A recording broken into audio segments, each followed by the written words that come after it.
All right, let's talk about this, because this isn't just a transaction.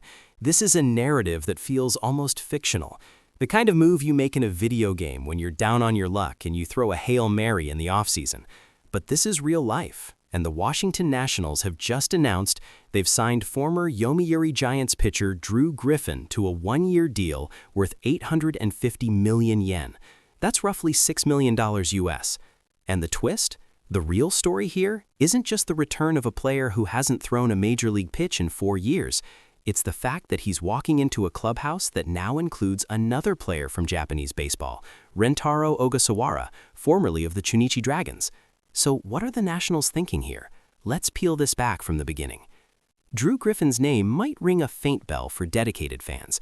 He was a serviceable mid-rotation arm a few years back, not an ace, but the kind of guy who could eat innings. Then, after a shoulder issue and some declining velocity, he found himself without a major league job in 2020.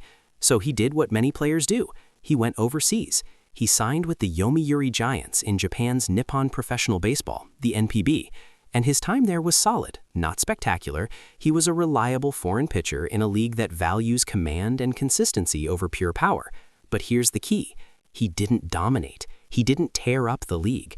So his name faded from MLB headlines for 4 entire seasons. That's a lifetime in professional sports. 4 years of new stars rising, new strategies evolving. The game today is different from the game in 2020. So the immediate question is, why now? Why would the Nationals general manager look at a 32-year-old pitcher who hasn't faced MLB hitting since the Trump administration and decide he's worth 850 million yen? That is not pocket change, even for a team in a rebuild phase. The answer, I believe, lies in a multi-layered strategy. First, let's talk about the financials.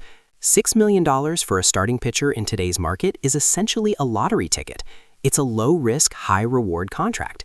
If Griffin fails to make the roster or gets shelled in spring training, the Nationals can cut their losses with minimal damage to their payroll. Compare that to the hundreds of millions being thrown at top free agents.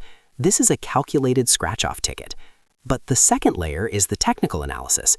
Reports from Japan suggest Griffin didn't just stay the same pitcher. He evolved with the Giants. He developed a split-finger fastball, a pitch he barely used in his first MLB stint, and he refined his cutter. His velocity might be down a tick, but his pitch arsenal and his command reportedly improved. Facing NPB hitters who are notorious for making contact and working counts forced him to pitch smarter, not harder. So the National scouts might be looking at a more complete, more cerebral pitcher than the one who left 4 years ago. Now enter the second part of this puzzle, Rintaro Ogasawara, the power-hitting outfielder the Nationals quietly signed from the Chunichi Dragons earlier this winter. This is not a coincidence. Teams don't often collect players from the same international circuit by accident. There is a deliberate cultural and strategic pairing happening here.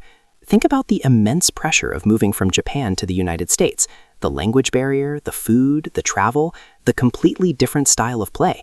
It's isolating, and many talented NPB players have struggled simply with the weight of that transition.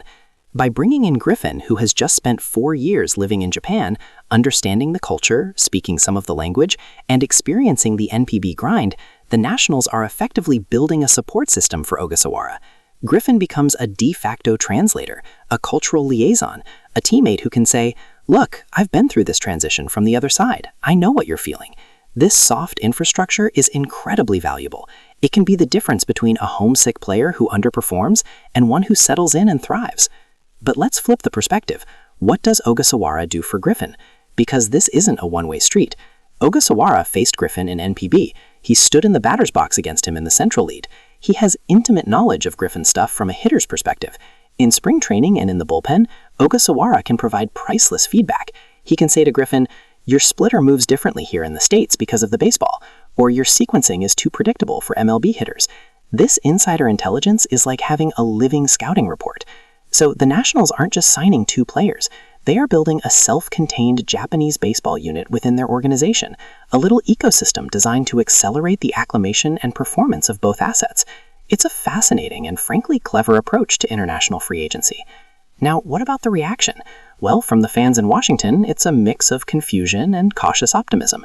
Most casual fans are asking, Drew who and why? But the diehards who follow the international game see the logic. From Japan, the sports newspapers like Nikkan Sports are headlining this as a major story, a respected former Giant getting another chance in the big leagues alongside a Dragon. It's a point of national pride. The real test, however, will be on the mound in spring training. Griffin will be facing younger, faster, more powerful hitters than he's seen in years. His refined command will be tested like never before. If his new splitter plays and he can locate his cutter on the edges, he could secure the 4th or 5th spot in the rotation. If not, he might end up in long relief or even designated for assignment by May. This move tells us a few things about the Nationals. They are not in a splashy spending phase. They are in a creative value hunting phase. They are looking for undervalued assets in unique markets, and they are thinking about team chemistry and player support in a holistic way. They are playing the long game. In the end, the story of Drew Griffin and Rintaro Ogasawara is about second chances and strategic connections. It's about the global nature of modern baseball, where a pitcher's career can be saved in Tokyo and a team's rebuild can be fueled by a partnership no one saw coming. This season, all eyes will be on that 1-year, 850 million yen gamble to see if this calculated risk becomes the most interesting comeback story of the year or just a minor footnote. The first chapter starts in West Palm Beach at spring training, and we will be watching.